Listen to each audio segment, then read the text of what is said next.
Good afternoon. Thank you for joining us for the FY18 Improving Reentry for Adults with Co-occurring Substance Abuse and Mental Illness Solicitation webinar.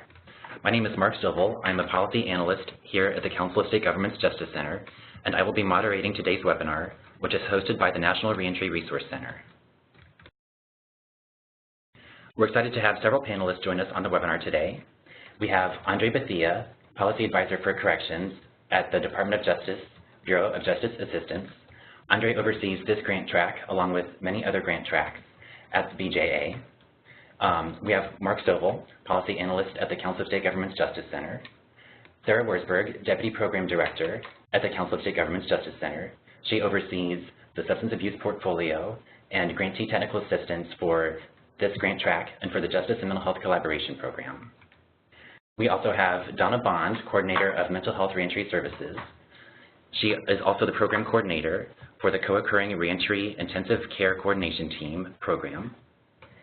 Mike Phillips, Director of Outpatient Services at Douglas County Community Mental Health Center. He oversees the Matrix Intensive Outpatient Program. And finally, we have Ann Miller, Managing Attorney at the Tribal Defender's Office of the Confederated Salish and Kootenai Tribes. She oversees the Flathead Reservation Reentry Program. To give you an overview of today's webinar, first we will provide some background on the Bureau of Justice Assistance, the Council of State Governments Justice Center, and the National Reentry Resource Center. Then we'll go through the objectives and deliverables of the CSAMI grant solicitation and how to apply for the award. And throughout the webinar, we'll hear from 3 representatives from the grantee programs around the country that have received awards in this grant track in prior fiscal years. And they'll talk about putting together the application, they'll talk about how the awards have helped their programs so far, and their plans for sustaining their programs. And at the end of the webinar, we'll have time for questions and answers. And before I go forward, I want to mention a few housekeeping items. At any time during the webinar, you can ask a question by chatting it into the chat box on the lower right-hand portion of your screen through WebEx. You can ask both technical and content-related questions. For the technical questions, we will try to respond to those as we go. And for the content-related questions, we'll save those for the Q&A session at the end. And we'll do our best to get through as many questions as possible. If you encounter any technical or audio problems during this webinar, please call WebEx Technical Support at 1-866-229-3239. And please note that there are some technical issues that you might not be able to resolve.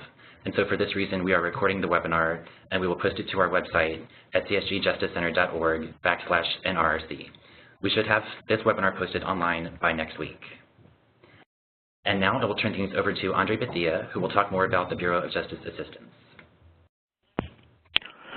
Thanks, Mark. The Bureau of Justice Assistance, a component of the Department of Justice Office of Justice Programs, provides leadership in service and grants administration and criminal justice policy development to state, local, and tribal jurisdictions. Specifically, BJA provides funding to support law enforcement, combat violent and drug-related crime, and combat victimization. Through the development and implementation of policy, services, and sound grants management, BJA strengthens the nation's criminal justice system and restores security in communities. To learn more, visit us at www.bja.gov or follow us on Facebook and Twitter, as seen on the screen.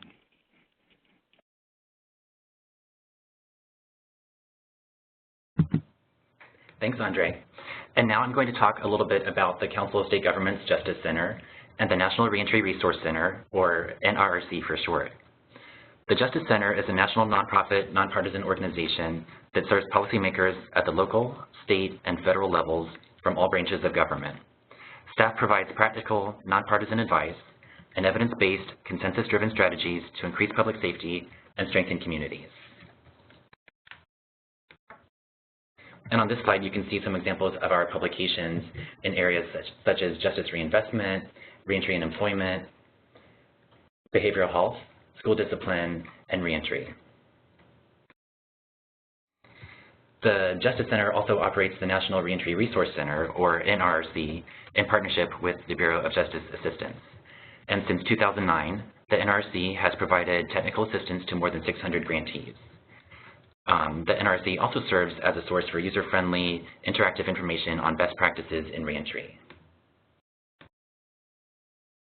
We're always adding new content to our website, and we send out a monthly newsletter that provides information about the latest research, funding opportunities, webinars, and other news about reentry. To sign up for the NRC newsletter and other newsletters, please visit the link on your screen at the end of today's webinar. So now for the CSAMI Award, we're going to talk a little bit about the requirements, goals, and allowable uses of funds under the solicitation. For award eligibility, applicants can be either states, units of local government, such as city or county agencies, and federally recognized Indian tribal governments. And on the webinar, you'll hear from a grantee representative from each of those three categories. And now I'm going to turn things over back to Andre, who will talk more about the award. Thanks again, Mark. Let's look at the overview of CSAMI.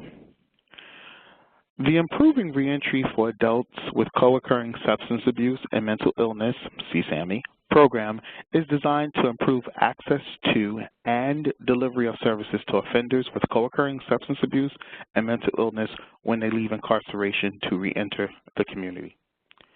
Coordination among corrections, substance abuse and mental health treatment providers, correctional health, and parole or probation enables the development of a collaborative comprehensive case plans that address criminogenic risk, substance abuse, and mental health needs. Now let's look at the categories. Category 1 is designed for units or components of state government agencies serving adult offenders. Category 2 in this competition, units or components of county or city local government agencies serving adult offenders. And the last category, Category 3, is designed specifically for federally recognized Indian tribes and Alaska Native tribes and or tribal organizations serving adult offenders.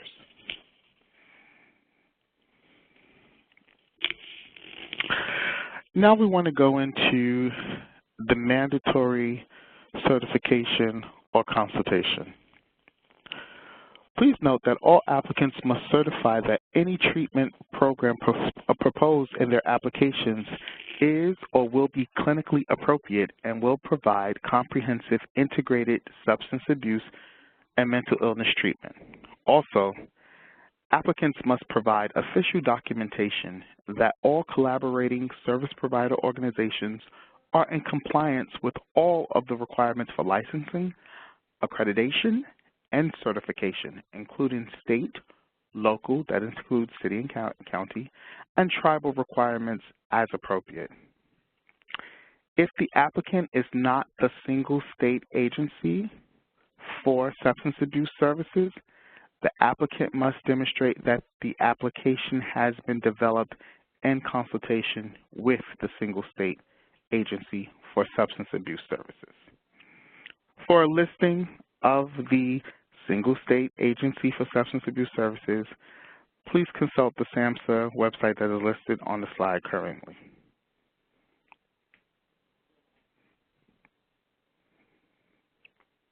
Now we want to talk about program-specific information.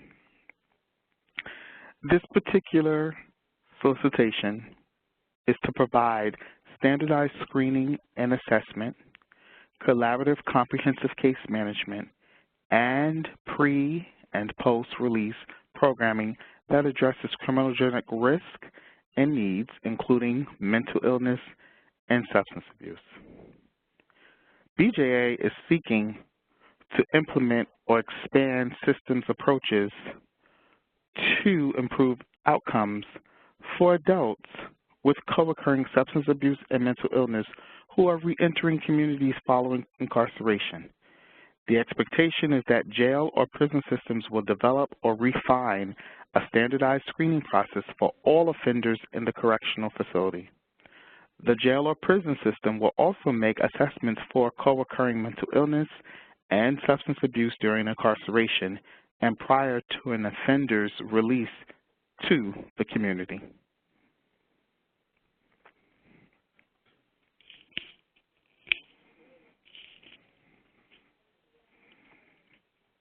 Now let's get into the objectives and deliverables.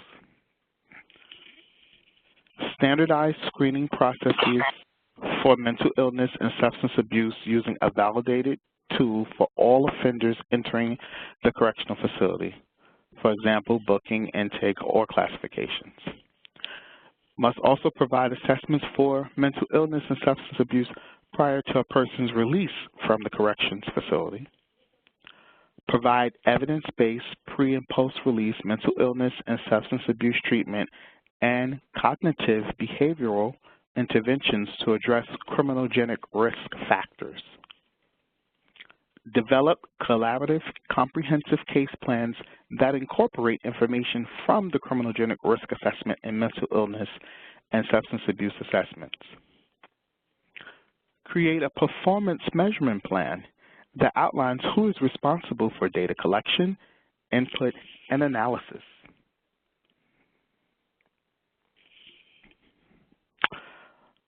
And finally, we want to start talking about some of the allowable program activities that you can use with your federal funds should you be awarded this opportunity. Screening and assessment for substance abuse and mental illness and validated risk assessment while the person is in prison or jail. The funding could be used to providing treatment for co-occurring substance abuse and mental illness while the person is in prison or jail, including integrated dual diagnosis treatment. Pre-release and post-release collaborative comprehensive case planning.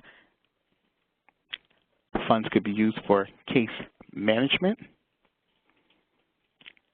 And of course, we're hoping that you will be able to provide linkages to other wraparound or recovery support services, including healthcare coverage, employment, education, housing and life skills training, and post-release treatment and aftercare programming in the community, which may include parole, probation, or court supervision with specialized caseloads.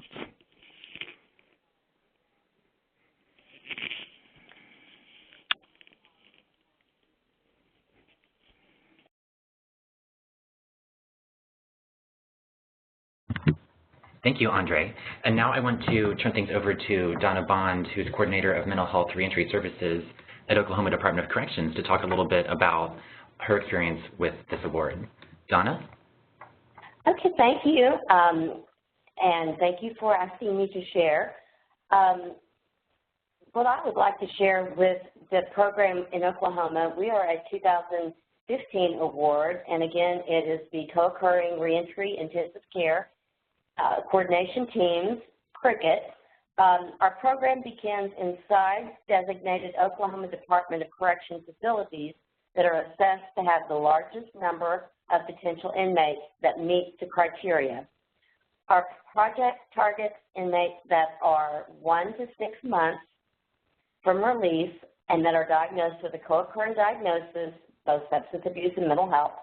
Once identified, assessed, and enrolled inside the prison facility, our services continue through the day of release right to the Community Behavioral Health Agency.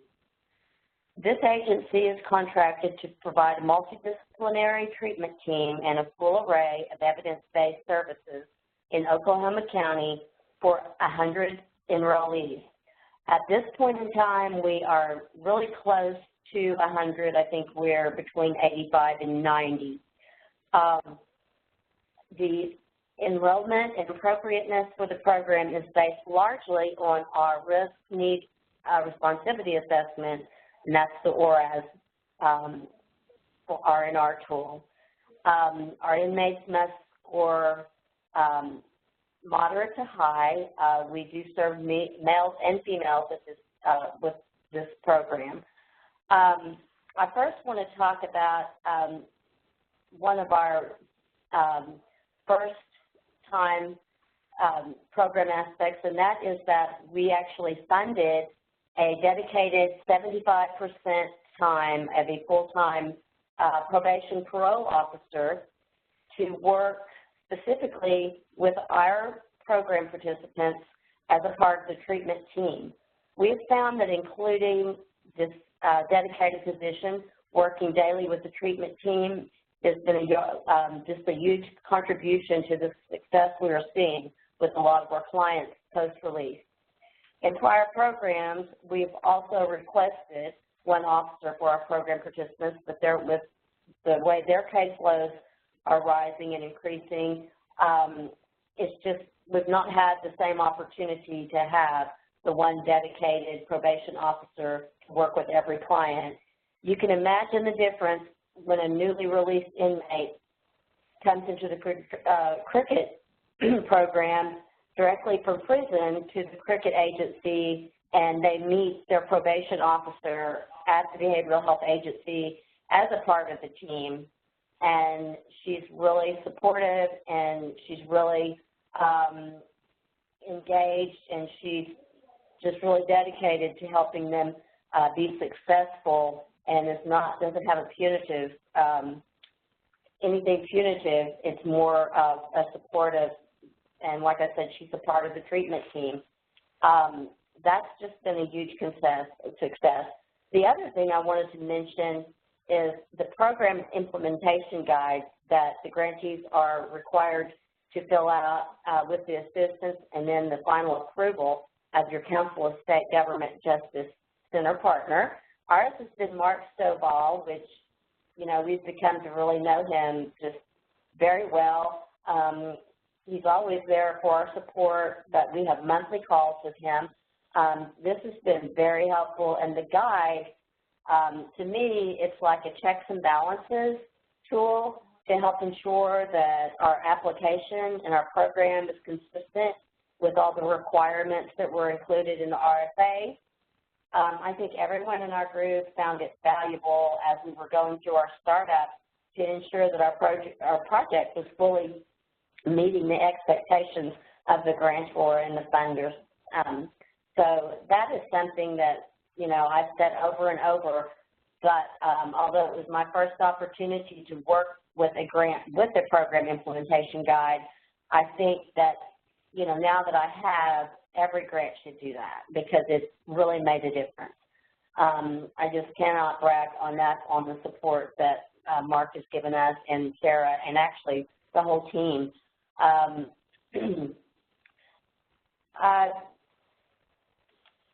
We have had a lot of success, I believe, in really focusing on the multidisciplinary team that includes a peer recovery support specialist, someone who really has things in common, obviously, with participants who's either got the lived experience of mental health or prior incarceration.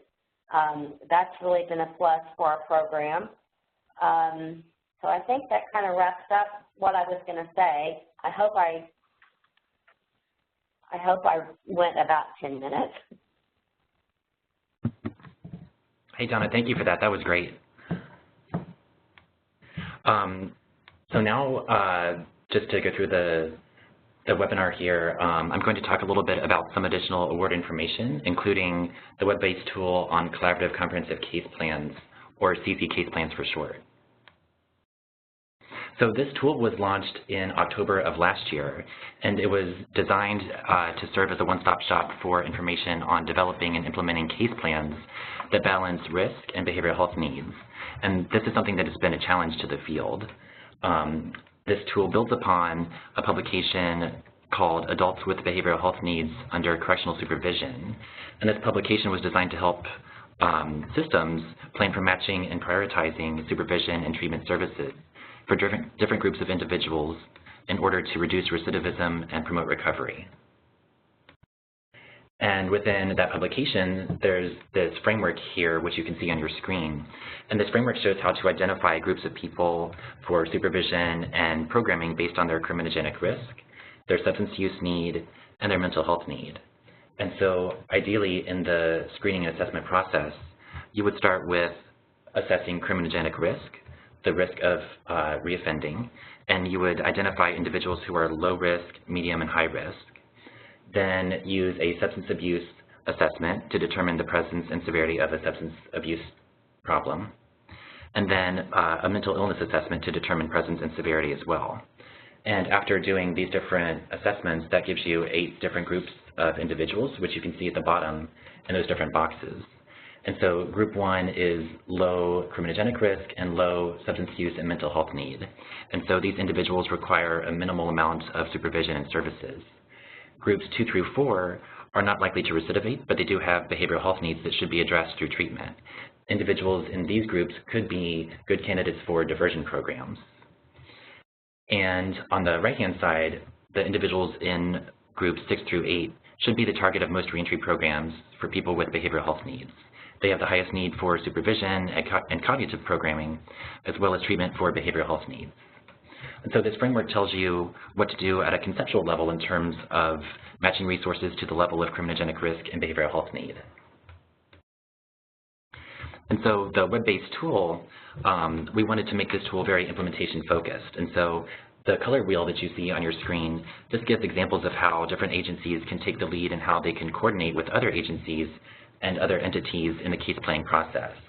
And throughout our work with grantees, we've seen different examples of how one agency can be the lead case planner. So in this example, you see that the correctional facility is the lead case planner. But we've also seen community-based behavioral health treatment providers and also community supervision agencies, so probation and parole, be the lead case planners as well. And this wheel shows how, at a conceptual level, the lead case planner interacts with other agencies and other entities in the participants' recovery and reentry. And so these agencies might be corrections focused, so whether that's courts, community supervision, or the correctional facility, or more medical behavioral health focused, so medical provider, substance use, and mental illness treatment provider, or just other services such as housing, peer support, vocation and education providers, or other individuals involved in the participant support system, such as the family, supportive friends, children's services agencies where applicable, and of course the participants themselves. And so when you click on each agency in the entity or in the color wheel, you'll see examples of information that the lead case planner should share with those entities and vice versa. These examples are things that can and should be documented in the case plan to make it as comprehensive as possible. So for example, the correctional facility interacting with the specialized housing provider, the correctional facility as the lead case planner should share information about legal circumstances, specific supports if necessary, income, and if the participant will be on community supervision. And at the same time, the housing provider should share with the correctional facility information about services provided, housing rules, including a programming schedule, and updates on the participant's progress. And so the web tool also has snapshots of 3 grantee programs under this grant track that have implemented collaborative comprehensive case plans. And there's 3 different programs reflecting the 3 different types of lead case planners. And so we have Franklin County as the example of correctional facility as the lead case planner, and that's Franklin County, Massachusetts. We also have Marion County, Oregon as the behavioral health treatment provider in the community, and San Joaquin County, California as the community supervision agency as lead case planner. And each snapshot of the different programs has some basic information about the jurisdiction and the program, and then it focuses on 3 key areas for collaborative comprehensive case plans, which are staff training, interagency collaboration and information sharing, and the screening and assessment process.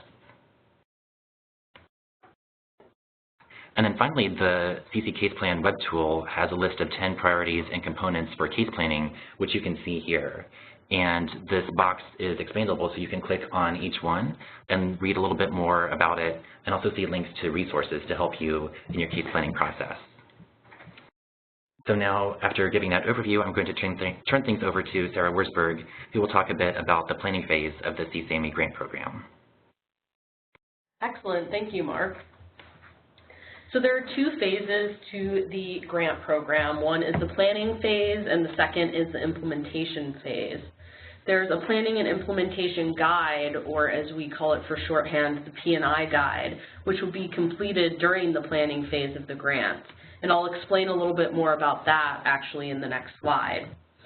The tool will include a plan for standardized screening and assessment and a collaborative comprehensive case planning process. So building on the steps and the processes and examples that Mark just laid out in the web-based tool as a resource for you. There will also be a research plan that can be developed during the planning phase to identify the intended outcomes, the evaluation metrics, and provide information on what the research base is for the strategies. You can also use this time to develop performance measurement and evaluation plans to really think through how you'll actually collect the information, who will collect the information, how you will get the information for the performance measurement tool, or PMT, which is the system in which all grantees provide information back to the Department of Justice.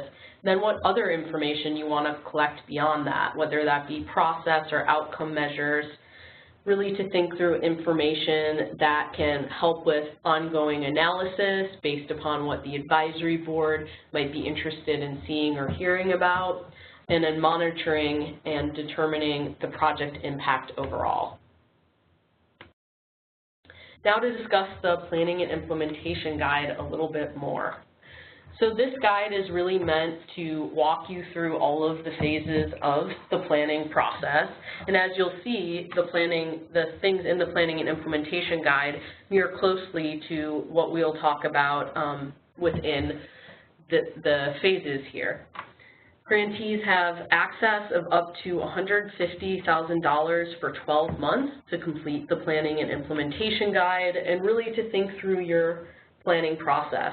This will be done in coordination with the National Reentry Resource Center, who is the training and technical assistance provider for the grant program. So our team members, there will be one person assigned as your lead technical assistance advisor for the grant period, and they'll work with you on the planning phase of this grant to provide individual technical assistance. The P&I guide covers the major issues outlined in the grant, as I had mentioned, including engagement of stakeholders or the advisory board, screening and assessment for criminogenic risk, substance abuse, and mental illnesses, identifying evidence-based practices and supports, collaborative comprehensive case plans, data collection, performance measurement and evaluation, and sustainability. The process helps to make sure that CSAMI grantees have the foundations in place prior to moving to implementation to make sure that you are successful from the first day of implementation. You may notice that there's a lot of overlap between what I just mentioned as the guide sections and as the sections listed on this slide, and that's really intentional to make sure that the planning process is mirroring the P&I guide. So for the advisory group meetings, we, as part of the grant, you'll be putting together an advisory group that includes criminal justice, behavioral health professionals, and at a high level leaders. In addition to that, we encourage sites to invite other groups that might be important in the delivery of services, groups that help with recovery support service, with housing, education, vocational service. A big part of this will be working with that advisory group and to have planning meetings, to be able to work on the guide, and to be able to think through process steps to make sure that you can fulfill all of the great things that you'll do in the grant. Really gives you time to outline a screening and assessment process, so really thinking about how you can screen everyone in your correctional facility for substance abuse and mental illness, how you would decide who to refer to assessment, and then what that process would look like pre-release in the facility, then how that connects to reentry planning as well. Would include creating case management protocols following the collaborative comprehensive case planning model. So thinking about, if you're having case conferences, who needs to be at the table? Who can you include in those conversations? Building information sharing protocols, and this piece is really important, is really thinking about what information you're able to share amongst the partners. For corrections, for probation or parole, what information housing could get, the mental health provider, the substance use treatment provider, and often correctional health as well. You also will have time to think through and select or incorporate the evidence-based practices that you either laid out in the application or think through additional ones that you might want to select to address criminogenic risk, mental illness, and substance abuse. To really think through what cognitive behavioral interventions that you could use for criminogenic risk that could be provided within correctional facilities, and then also think through what pre- and post-release co-occurring substance abuse and mental illness treatment services that you'd be able to provide in your jurisdiction. The other piece of this that's really critical is to think through the options for recovery support services within your community and options in your correctional facility. That could include housing, vocational service, and employment. And then, as you can tell, there's a big focus on performance measurement and planning for evaluation. So the planning phase is a great time to outline the performance measures that you'll need to collect, both the required measures and other things that might be of specific interest to your jurisdiction. You can begin to pilot test collecting those measurements if you don't already collect them. Consider additional process and outcome measures to help the team determine the successes in the program. It's an opportunity to coordinate with an evaluator or a data lead within the agencies to actively participate in the planning and advisory group so they're aware of the process steps and how the data that they might be helping analyze actually goes back to the higher level advisory group as well as the people on the ground to make sure that they're getting a feedback loop. You can work with the group to set standards for reporting on a regular basis, to think through how process measures can be used to assess fidelity to evidence-based practices during the implementation phase. And this type of work will help BJA measure the success of the grant programs of this grant period and beyond. So now I'm going to talk a little bit about the implementation phase. The implementation phase is meant to build directly on the work of the planning phase. It's really important to continue that leadership engagement of the advisory group within the implementation phase to provide updates on the progress and data to be able to develop a sustainability plan so the good work can continue after the grant funds are no longer available. To begin to conduct the screening processes for mental illness and substance abuse for everyone within the correctional facility, and to monitor this for referrals and for development of quality improvement mechanisms. To conduct assessments as well for criminogenic risk and needs, mental illnesses, and substance abuse using validated tools. It's important to really think through the coordination on this with the correctional health, the contracted medical providers, or the behavioral health providers that may already be in the correctional facilities to get the information they might have on behavioral health or whole health issues incorporated into the collaborative comprehensive case plans. And then for the collaborative comprehensive case plans, as Mark had described, this is really about refining how you address criminogenic risk and behavioral health needs jointly in a plan in a really balanced way. To start having meetings or case conferences to make sure a plan is in place pre- and post-release for every person who's being served by the grant program. Partners could include corrections, probation or parole, treatment providers, correctional health, and other social service agencies for these meetings. It would also be to review and analyze the recovery support services and modify as needed for the person and for options available in the community. Also to ensure access to health and other benefits such as supplemental security income and Social Security disabilities or SSI, SSDI, Medicaid, veterans benefits, and food stamps. Also to have a written protocol for reviewing case plans and updating information. For engaging in information sharing, it's really to monitor the information sharing processes that were developed during the planning phase to make sure that they fit the needs of the program and the correctional facility and the reentry partners, and to really refine these policies and procedures as needed to help with the collaborative comprehensive case planning process. to begin to use the evidence-based practices which you have laid out, both pre and post-release for substance abuse, mental illness, and criminogenic risk. Also to provide pharmacological drug treatment or medication-assisted treatment for addictions.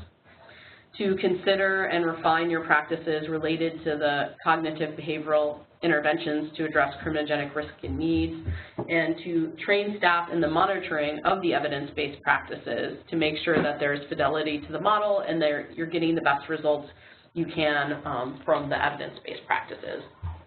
In supporting a comprehensive range of recovery support services, it's really thinking through education, literacy, vocational and job placement service, supported employment, housing, physical health care, veteran services, and other things to make sure that there is strong partnerships, including family partnerships, parent-child relationships, mentoring, and other things.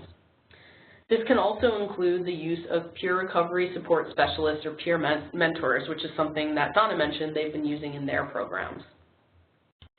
A memorandum of understanding should be in place with housing partners whenever possible to make sure people have that important connection to housing post-release.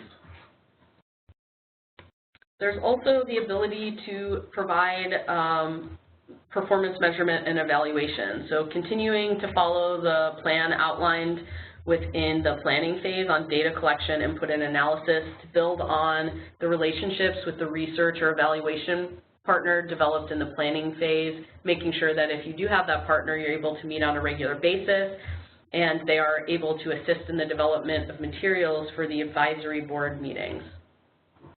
Working to create and refine processes for quality improvement, including fidelity monitoring for evidence-based practices, and really thinking through collecting pre- and post-release data on initiation in the program, engagement and retention, and continuity of care, how they step down between different levels of care and different services. In addition to having a baseline recidivism rate, it's important to be able to track the recidivism rate for this cohort, to collect a participant unique identifier, to report on the recidivism data for as your jurisdiction defines it, and ideally that would match how it was defined in the baseline data as well. I'm going to now turn it over to Andre to discuss priority considerations for the grant. Thanks, Sarah. Priority considerations. The Bureau of Justice Assistance, BJA, will give priority to applicants that demonstrate they can provide integrated treatment for substance abuse and mental illness, knowing that integrated treatment produces better outcomes.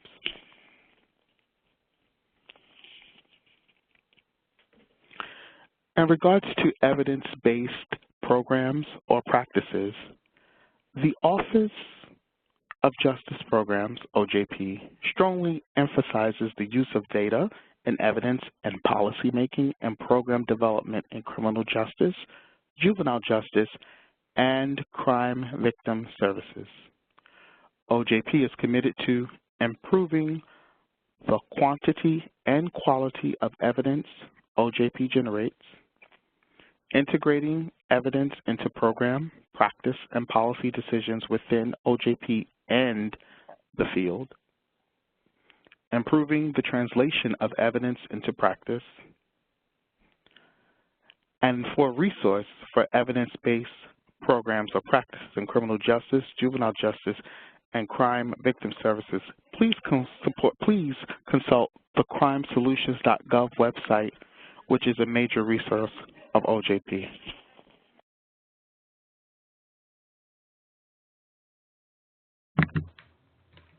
Thank you, Andre. And now I'll turn things over to Mike Phillips, Director of Outpatient Services at the Douglas County Community Mental Health Center in Omaha, Nebraska, to talk a bit about his experience with this grant program. Hello, and thank you for asking me on. We were a 2014 co-occurring Category 2, which is our local government, and our local government entity is Douglas County. So Douglas County in the state of Nebraska is where Omaha is located. Just to give you a little context, the Nebraska state population is 1.9 million, and Douglas County, there's 550,000 residents just in our one county. So we have over a quarter of the state's population in our jurisdiction and in our area. So this grant was awarded to us and under the Category 2 in local government. And so when you think about local government and with county government, there's a vast array of different departments which have a tendency to be quite siloed. And one of the interesting pieces to this grant, or a secondary gain, is it really pushed us to look at how can we collaborate better even within our own county government. So this was really a collaborative effort between two county departments, the Douglas County Department of Corrections and the Douglas County Community Mental Health Center. Our county corrections, or the county jail, has an average daily census between about 1,200 to 1,300 individuals at any given time. And so we have been looking at and doing some work at this intersection that we see in the interface between criminal justice and the mental health needs, and I think everybody has a good awareness of that. And so we had been working on it, and we do have some reentry services established prior to this, but really taking a good hard look at it and seeing where's the hole and where's the large gap. And when you talk about the needs for treatment and individuals that experience co-occurring issues, we would look out into the community, and there are some providers and there are some services, but in our community, access is really a challenge. And so we saw some really strong value as like, why should we go to the effort and take the time to put in an application for this potential funding? And we really saw that need and thought this is really one of the missing pieces this type of support could get us started on. And so with a lot of conversation and work between the two county departments with corrections and community mental health, we started drafting and putting this together. And so when you look at the grant and think about writing for it, we didn't just assign it to a grant writer off in a cubicle somewhere. We really did have some very good, honest conversations between our two departments and what the needs were and what could we do to really help the population, this cohort, gain reentry without, the high level of recidivism that we normally see. And so we really could see where this has a potential to get something started. I mean, in our current environment, there's not too many risks that government necessarily wants to take, particularly at the county level with the budget issues and all of that. So to try to propose this to a policymaker that, yes, we need some seed money to get this started and then we'll show you how good it is, it didn't seem very realistic we'd get much support for that.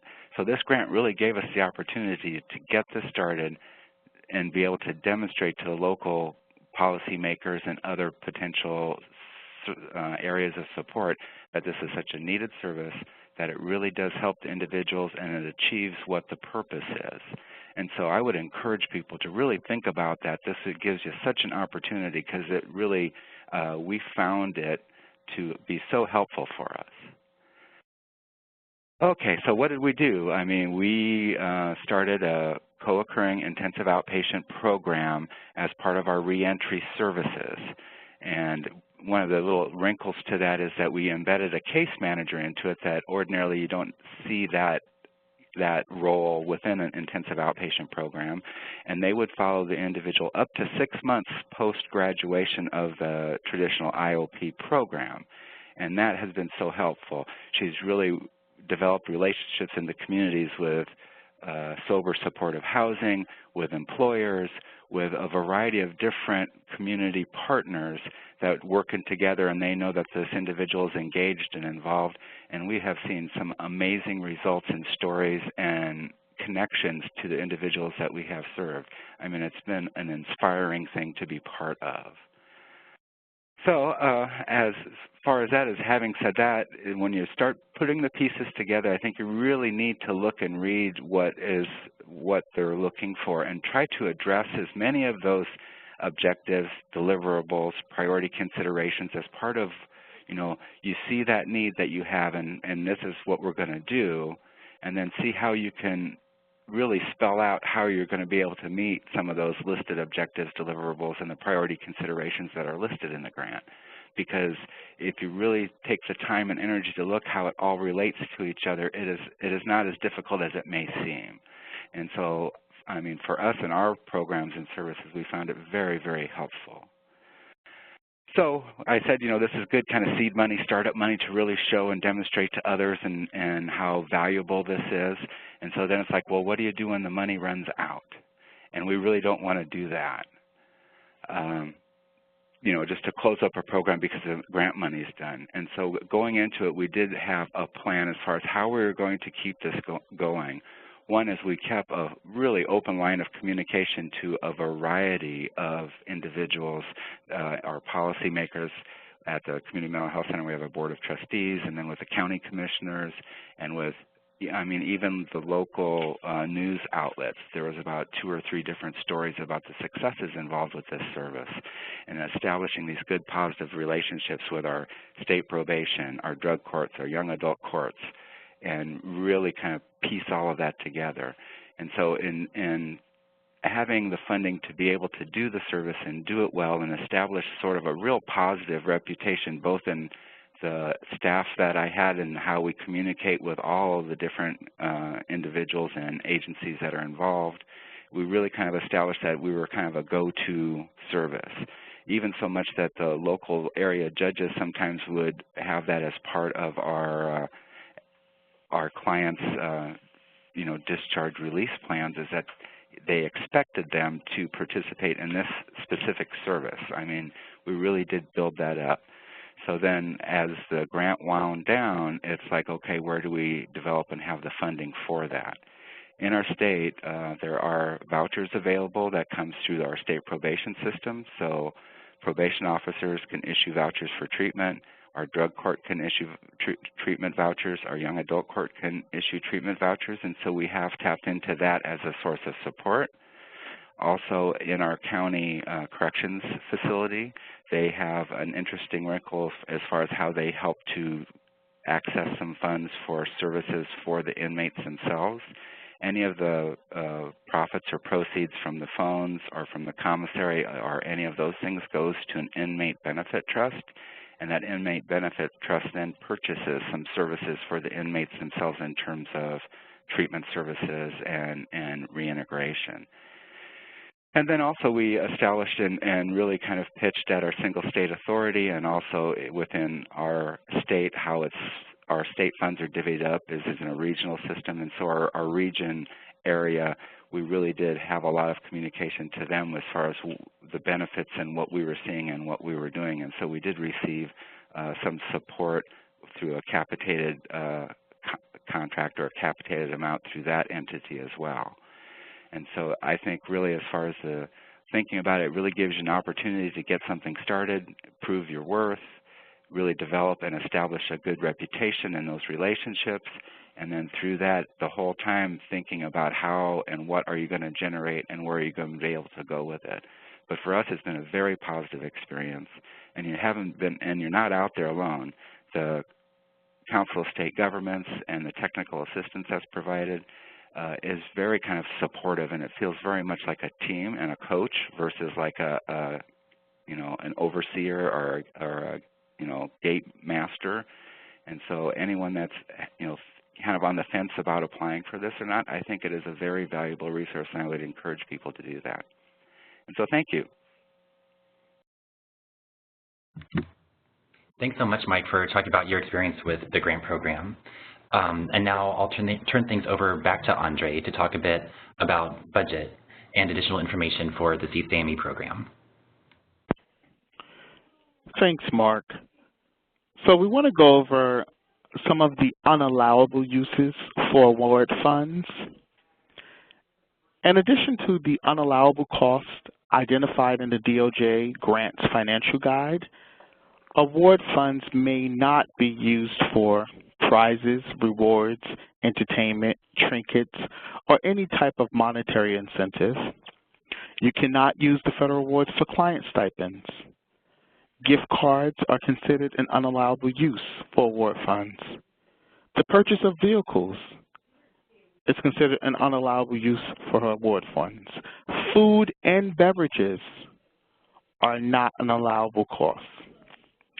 For questions pertaining to the budget and examples of allowable and unallowable costs, see the Department of Justice Grant Financial Guide at the website that is listed on the slide.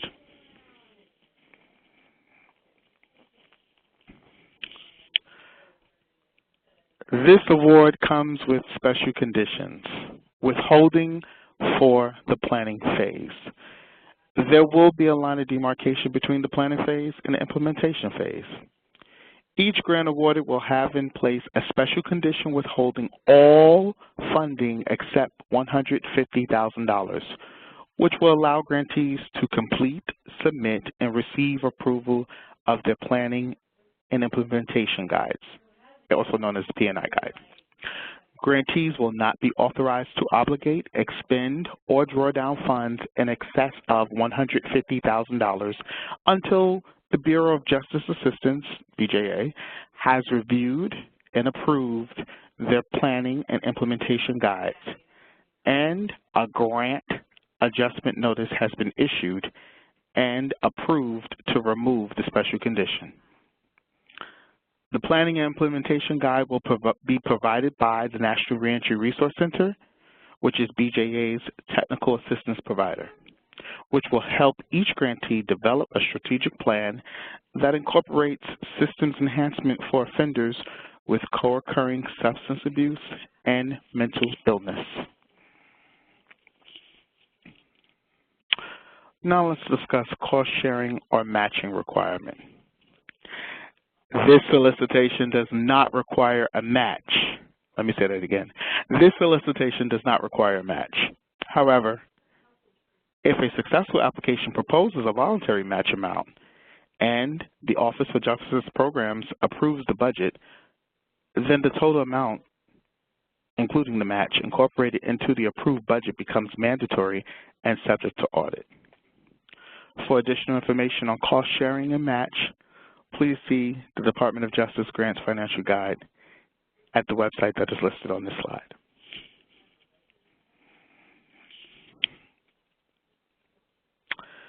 Now we want to go over what an application should include. For this solicitation, the Bureau of Justice Assistance has designated the following application elements as critical: the program narrative, the budget detail worksheet, and budget narrative.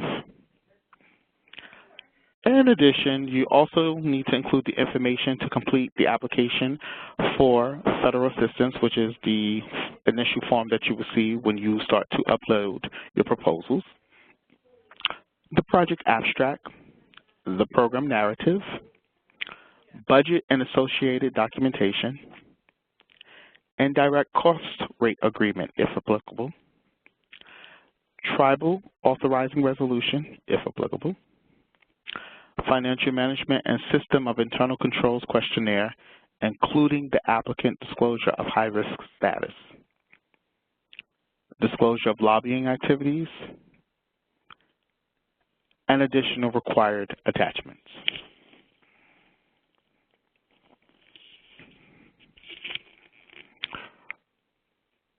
Now, let's review the criteria. The applications that meet basic minimum requirements will be evaluated by peer reviewers using the following review criteria: the description of the issue, which is at 10%, the project design and implementation, which will be weighed at 35%, capabilities and competencies, which becomes 30% of your overall proposal, plan for measurement and evaluation, that it will be judged at 15%. And lastly, 10% of your overall review criteria will be given to your budget.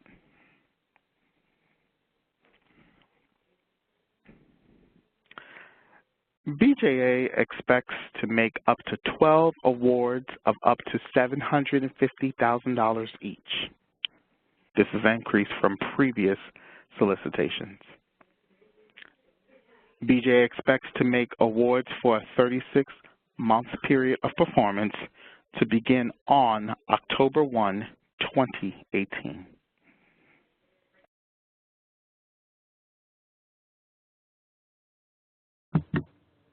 Thank you, Andre.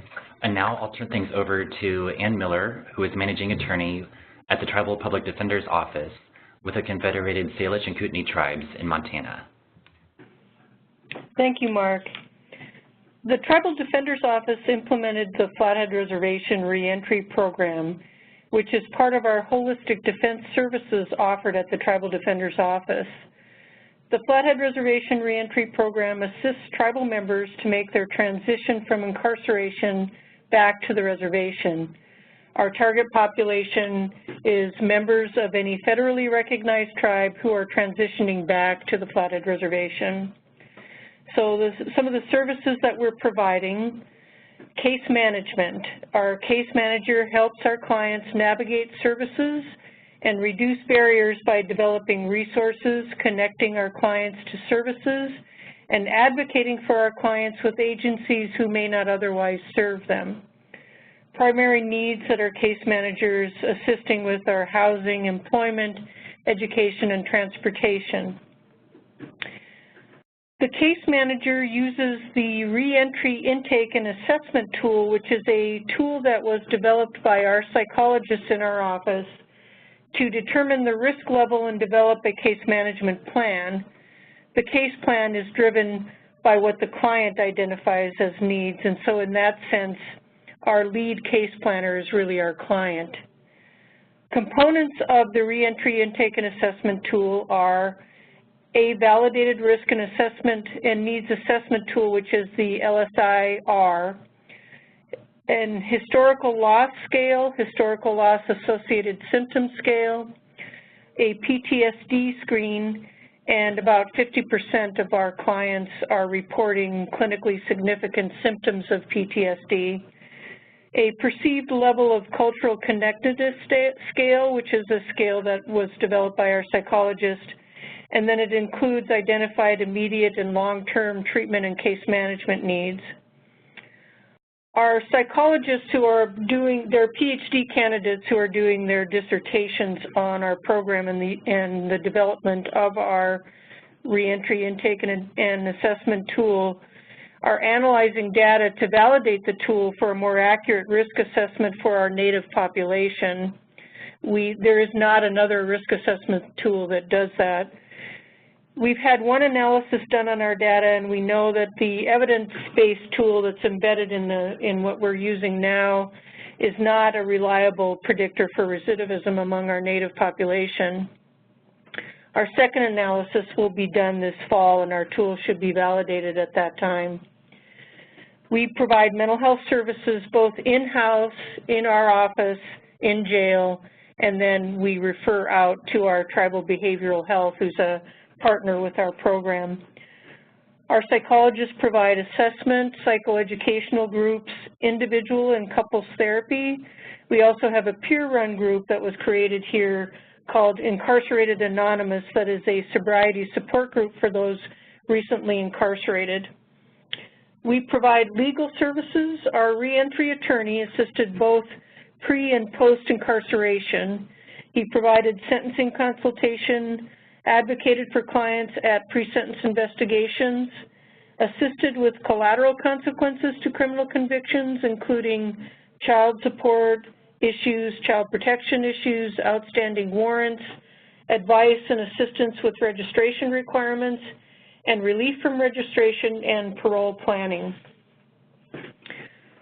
So our reentry services incorporated already existing services at the Tribal Defender's Office, which are driver's license restoration, a cultural mentoring program, mediation services, pro se assistance to people navigating our tribal court system, community outreach and education, and all of those services I described really enhanced the program that was already existing. And we found that it was helpful to have this already existing services, especially when we think in terms of sustainability. So for any tribal systems that may be out there considering applying for this grant, you're probably dealing with the same disparity issues that we are. Our Native population is overrepresented in the state criminal justice system. We suspect that implicit bias has something to do with that, but we also know that co-occurring substance use disorders and mental illness contribute, and we know that historical and cumulative trauma contribute to that as well. So when we've gone to our tribal council, who is our funder, and asked for funding to sustain our services, we talked to them about that disparity and the causes, and we talked to them about solutions, and believe that we are certainly part of those solutions. We provided them with data that we collected through our reentry intake and assessment tool and recidivism data that we collected, and then we told them individual client stories, and those stories were told by our clients. Also, during the process of our grant period, we've occasionally had community outreach programs that we've always invited our tribal council to and any other stakeholder to continue to do ongoing education on issues that confront our clients, and also just informing on our program and our services. During the course of our program, we worked hard to build a group of stakeholders, and what we found was that our state justice systems and state correctional programs really became our good allies. They showed up when we made our pitch to our tribal council, testified on our behalf. So what that ended up being was our tribal government did contribute a small amount of funding to keep us going until we can apply now for this funding that's solicited now. We have been told by our tribal authorities, though, that if they are in a better financial system, if we get this funding for this next 3 years and they're in a better position, then they will consider permanently funding our reentry services. So if anyone is really interested more in some of our efforts, just would want to hear about that in more detail than I can do now, I'm happy to answer any emails, and I assume that'll be on some of the contact information. Thank you. Thanks so much, Anne, for talking about your experience with the award and how it's helped your program and talking about your plans for sustainability. So now it's time for questions and answers, and we've had a few come in so far. And just a reminder to chat the questions into the lower right-hand chat box on your screen as you think of questions. One question that we have thus far is this grant available for all states? And the answer is yes. Any or all states can apply for this award under the first category of eligibility, excuse me. And then we have another question that is, if we're not able to find a provider for co-occurring substance abuse and mental health treatment, are we able to contract with separate agencies for substance use treatment and mental health treatment? And the answer there is yes. BJA recognizes that in many jurisdictions that the substance abuse and mental illness treatment providers might be separate. So there it is possible to contract with those two agencies separately. Another question is, we are a large jail and have a medical screening that includes substance use and psychiatric history that all inmates must complete. Does this work for the screening process? And I'll actually have Sarah answer this one. Thanks, Mark. So that's a great question, and I think, the goal is really to make sure that everyone in the correctional facility is getting screened for substance abuse and mental illness, and it sounds like that is the case within your jurisdiction. I think you would have to, within the application, you would want to make it clear what the processes are, and then also how you can enhance the processes as part of this grant program. Thanks, Sarah. And then another question is, for the evaluation section, we would like to contract with someone in our own organization who does not have anything to do with our department or the detention center, and they have no interest in the grant. Would this pose a conflict? Andre, do you want to answer this one? Yeah, sure, Mark. So I want to encourage each jurisdiction and systems to think creatively about how to pursue the grant. Sometimes it's hard to bring others along at the beginning of the thinking, but there are structural components that are needed to fulfill the systems alignment piece. That's what the Department of Justice and the National Reentry Resource Center is really pushing. We're trying to move this in an evidence-based process, and if you're still at the beginning stages of just what your steering committee could look like, and you're still trying to rally champions, then I don't know how you can replace some of the salient voices. So this is not a standalone project or just a project that sits within a facility. Rather, it's promotion of integrated systems and integrated services. Again, I want to sort of kind of go back to an earlier component of this particular webinar where I openly discussed what the priority consideration would be and why we have established that priority consideration. So again, I would ask that every jurisdiction would govern themselves accordingly and see if this particular funding vehicle is for them, and whether or not that particular jurisdiction is ripe and ready to proceed in this direction.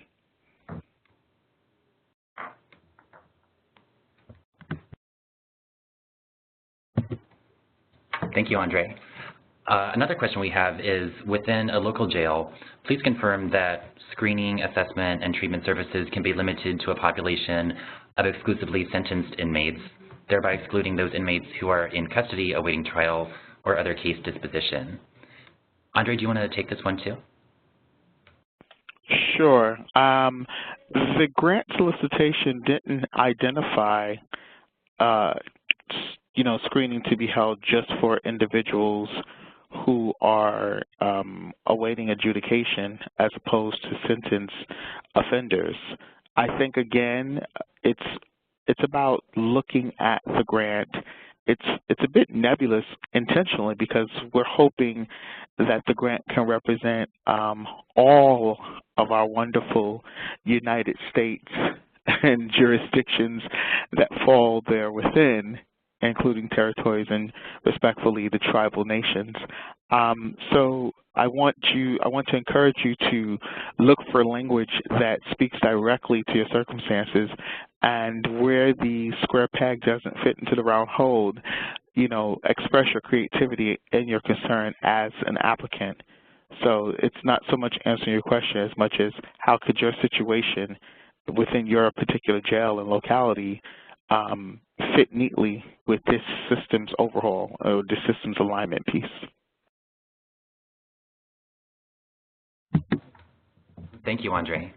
And then we have another question that's similar to another one that was asked. And so the question is, when we look for a research partner for our evaluator for this grant program, can that partner be someone in our agency, or does it have to be someone outside our agency?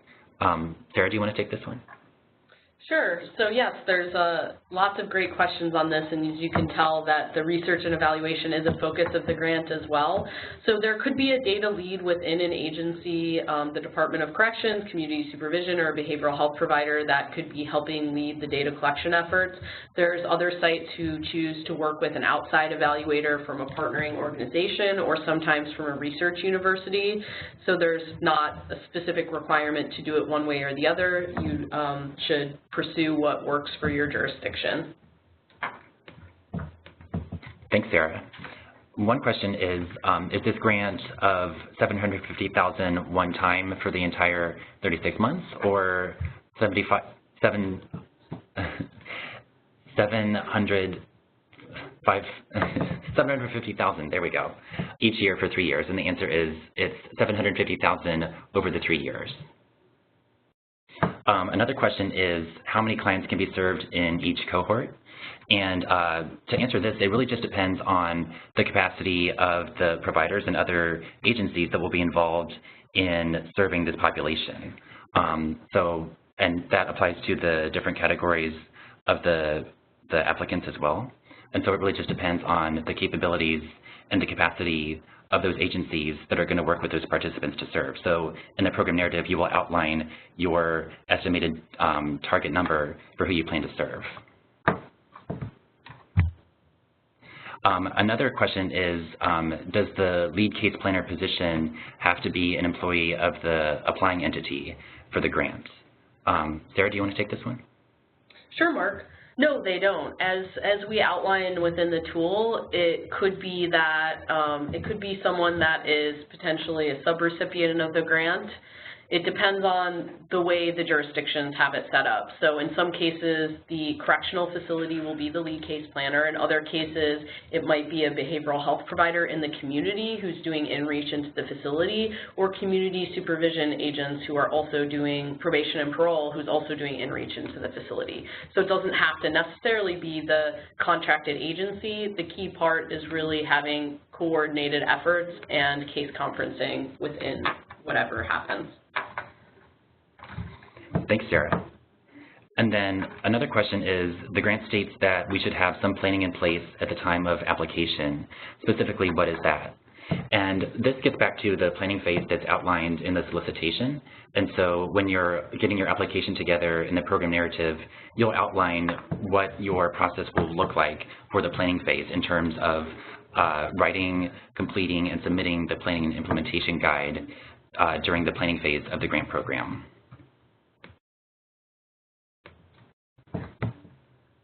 Another question is, can a state court apply as a pass-through entity?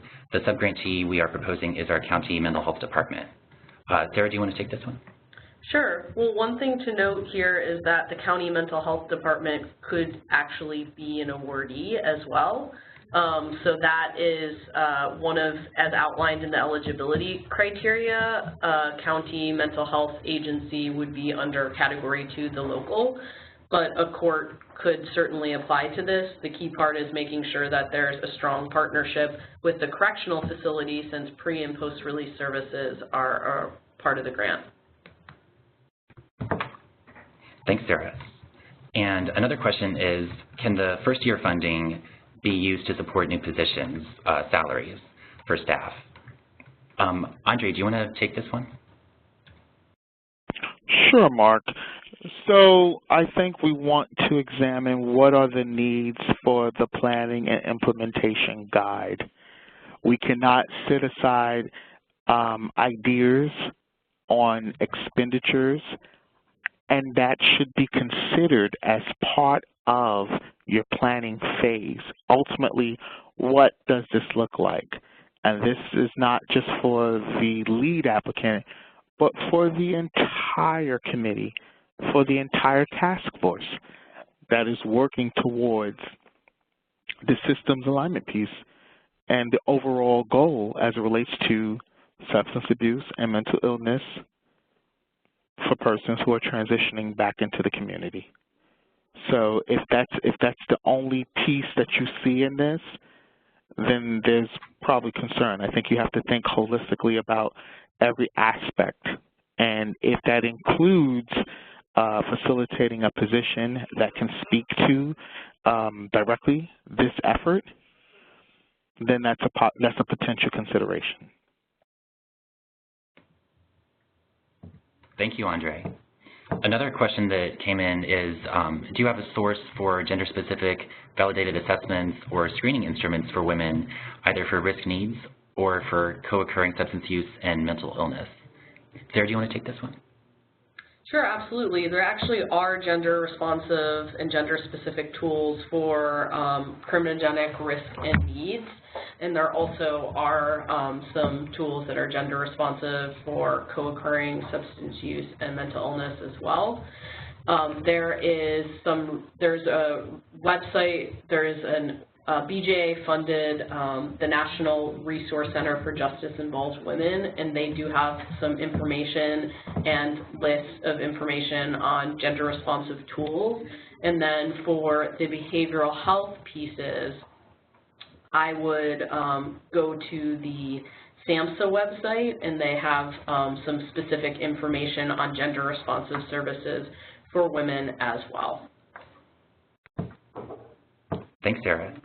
Another question is, for the MOU and letters of support from partners, the guidelines indicate that the terms of access to the correctional facility, data elements, and information sharing protocol be included. Are all of those items required or only included as relevant? Andre, do you want to take this one? Yes, sure. So again, we're pushing systems alignment, people. And if you're really talking about system alignment, then that's talking about information sharing. With so many partners playing a role in this entire effort, we have to be cognizant of what will be shared, and that should be identified in your MOUs, in your respective MOUs, between sub-recipients, as well as with the lead agency, specifically as it relates to the corrections agency. Thank you, Andre. Another question is, the housing component is an issue for individuals with mental illness and certain types of offenses. Will the housing be meant to be transitional? Sarah, do you want to take this one? Sure. Again, that kind of depends on the jurisdiction. So some jurisdictions in the past have used it to provide transitional housing support. Others are able to provide different options and potentially permanent supportive housing. So it really depends on what makes most sense for your jurisdiction. We know that people reentering the community certainly are at risk of homelessness. So you want to make sure that you're able to have access to multiple housing partners in order to be able to help support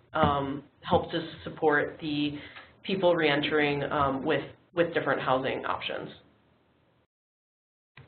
Thanks, Sarah. Another question is, can we subcontract with a medication-assisted treatment program that is for-profit? Andre, do you want to take this one? Sure, Mark. So I can't predict or say what's available in your jurisdiction. We know that there is sometimes an imbalance of available resources as it relates to behavioral health providers. Should there be a for-profit sub-recipient or subcontractor, then the onus is on the lead applicant to ensure that they're not supplanting any funds and that they're sticking strictly for this purpose along with the needs that are being identified and support for this particular grant solicitation. Thanks for that, Andre. Another question is, can program services within the grant program be voluntary or do they have to be mandated? Sarah, do you want to take this one? Sure, Mark. So that depends on the grant program and what makes sense in your jurisdiction. So we've seen jurisdictions do it both ways. Sometimes they have been mandatory and sometimes they have been voluntary. So that really depends on what makes sense in terms of what is happening in your jurisdiction. Thanks, Sarah. And another question is, under the planning phase for the grant program, how long does the planning phase last? And so for this, there's no set time frame for the planning phase, but we tend to recommend that the grantees complete the planning phase within 1 year after receiving the award. And so some grantees tend to move faster during the planning phase and some move a little bit slower, just depending on the resources necessary to input into the planning and implementation guide and getting the teams together. And so the funding that's allowed during the planning phase is allowable up to 12 months from the time you receive your award and then the 12 months after that. So that's it for Q&A right now. I know there are some questions that we didn't get to, but we will try to answer those by follow-up through email. So just for some additional information about the award, so for the deadline, it's June 18th, 2018, and applicants must register with grants.gov at the website provided on this slide. And there's also additional information about how to apply and how to submit the awards on these links as well. And for contact information, as you're applying for the grant, there's information through grants.gov customer support hotline. They have a telephone number and email address and that website on this slide here. And then for assistance with any unforeseen grants.gov technical issues beyond an applicant's control, there's contact information as well. And then here's some links to a few different resources that we've discussed. And so the National Reentry Resource Center's webpage for information about upcoming webinars, additional funding opportunities, and news in reentry. The Collaborative Comprehensive Case Plan web-based tool, the Behavioral Health Framework for Adults Under Correctional Supervision, and also process measures at the interface between justice and behavioral health systems. And finally, you can sign up for our newsletters through csgjusticecenter.org/subscribe. You can sign up for the National Reentry Resource Center newsletter and other newsletters as well. And I want to thank all of our panelists for joining the webinar today, and thank you for providing your perspective and for the great information on your grant programs. And thanks to all of you for joining the webinar today. We will have a link to this webinar hosted by next week. Thanks, Mark. Have a good afternoon. Thanks, everyone.